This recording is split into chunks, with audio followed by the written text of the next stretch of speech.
এই ফোনটার কিছু খুচরো টাকা সেদিন শেওড়াফুলি চৈতন্য তীর্থঘাটে আমি ভিডিও করতে গেছিলাম, একটা অচেনা ছেলে আমার হাতে দিয়ে চলে গেল। ও যে দূরে স্নান করতে গেছে, জল ভরতে গেছে, ও এলে ওকে আমি জিজ্ঞেস করবো যে ও ভয় পেলো না, মনে মনে একটু ভাবলো না যদি এই ছেলেটা আমার ফোন আর টাকা নিয়ে চলে যায়? কি বলছে চলো ওর থেকেই শুনে নি। বলছি তুমি যে আমার কাছে ফোনটা টাকাটা রেখে গেলে, কি দেখে মনে হলো যে আমার কাছে রেখে যাও? আমাকে বিশ্বাসটা করলে কি করে? আমাকে তুমি আগে দেখোনি কখনো, তাহলে বিশ্বাসটা করলে কি করে আমাকে?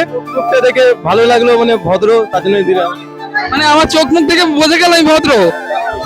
ওই বিশ্বাসে তুমি দিয়ে চলে গেলে, যখন জল ভরতে গেলে মনে হলো না যে টাকাটা নিয়ে বা ফোনটা নিয়ে পালিয়ে যেতে যাবে না? না না, ভদ্র ছেলে, আমি চোখ মুখ দেখে বুঝে যাই। মানে এখনো যে পৃথিবীতে মানুষ মানুষকে ভরসা করে, এটা তার একটা প্রমাণ। তো দাদা কোথা থেকে আসা হচ্ছে? পান্ড দিয়ে।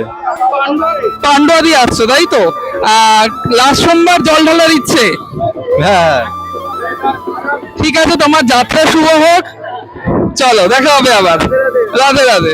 তাহলে পৃথিবী থেকে এখনো বিশ্বাস শব্দটা যায়নি, তাই তো? কেউ যদি তার সরল মন থেকে তোমাকে বিশ্বাস করে, প্লিজ তার বিশ্বাসটা ভেঙো না।